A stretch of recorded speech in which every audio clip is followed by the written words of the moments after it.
पुस्तकांसाठी उभारलेली वाचनालय पण वापर दुसऱ्याच कामासाठी. खासदार निधीतून उभारलेल्या सार्वजनिक वाचनालयावर आता मोठे प्रश्नचिन्ह उभे राहिले आहेत. कोंढव्यातील मल्लिक नगर मध्ये वाचनालयात मदरसा सुरू असल्याच्या आरोपानंतर प्रशासनाने थेट सील ठोकलाय.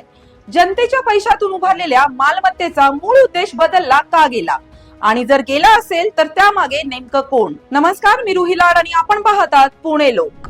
पुण्यातील कोंढवा परिसरातील मल्लिक नगर येथे खासदार निधीतून सन 2021 मध्ये सार्वजनिक वाचनालय उभारण्यात आलं होतं. विद्यार्थ्यांना अभ्यासासाठी जागा मिळावी, वाचन संस्कृती वाढावी आणि नागरिकांच्या बौद्धिक विकासाला चालना मिळावी, हा या प्रकल्पामागचा मूळ उद्देश होता.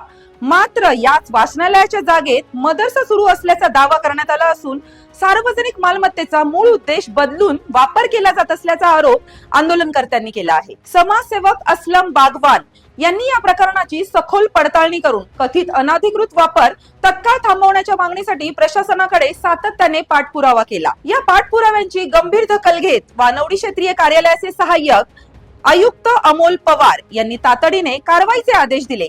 त्यानंतर अभियंता अशोक पवार यांनी घटनास्थळी पाहणी करून संबंधित सार्वजनिक वाचनालय सीलबंद केले. तसेच या संपूर्ण प्रकरणाचा सविस्तर अहवाल प्रशासनाकडे सादर करण्यात आला. या आरोपानंतर 15 जून 2026 रोजी नागरिकांनी आंदोलनही केलं. त्यानंतर प्रशासनानेही या प्रकरणामध्ये चौकशीचे संकेत दिले आहेत. अनधिकृत वापर करणारे आणि त्याला परवानगी देणाऱ्या संबंधित व्यक्ती किंवा अधिकाऱ्यांविरोधात चौकशी करून गरज पडल्यास कायदेशीर कारवाई केली जाऊ शकते. पण आता प्रश्नांचा भडीमार सुरू झालाय. जर ही जागा खरंच सार्वजनिक वाचनालयासाठी मंजूर झाली होती तर तिचा वापर दुसऱ्या उद्देशासाठी कसा झाला? तो वापर करण्याची परवानगी नेमकी कोणी दिली? प्रशासनाला याची माहिती होती का? आणि सर्वात महत्त्वाचं म्हणजे या संपूर्ण प्रकारातून कुणाचा काही फायदा झाला का? कारण सार्वजनिक मालमत्ता कुणाच्याही खासगी मालकीची नसते. करदात्यांच्या पैशातून उभ्या राहिलेल्या जागेचा वापर जर मूळ उद्देशापेक्षा वेगळ्या कारणासाठी होत असेल तर त्यामागे नेमकी जबाबदारी कुणाची? परवानगी देणाऱ्यांनी कोणत्या नियमांच्या आधारे परवानगी दिली आणि इतके दिवस याकडे दुर्लक्ष का करण्यात आलं? दरम्यान आंदोलनकर्त्यांनी स्पष्ट केले आहे की हा विषय कोणत्याही धर्माचा नाही. हा मुद्दा आहे सार्वजनिक मालमत्तेच्या वापराचा, करदात्यांच्या पैशांचा आणि कायद्याच्या अंमलबजावणीचा.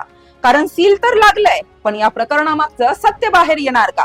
जबाबदारांवर कारवाई होणार का? आणि करदात्यांच्या पैशातून उभारलेल्या वाचनालयाचा मूळ हेतू पुन्हा जिवंत होणार का? आता प्रश्न एकच, सार्वजनिक वाचनालयाचा मूळ उद्देश बदलल्यास जबाबदार कोण आणि चौकशीनंतर नेमकी कोणावर कारवाई होणार? त्यासाठी पाहत रहा पुणे लोक.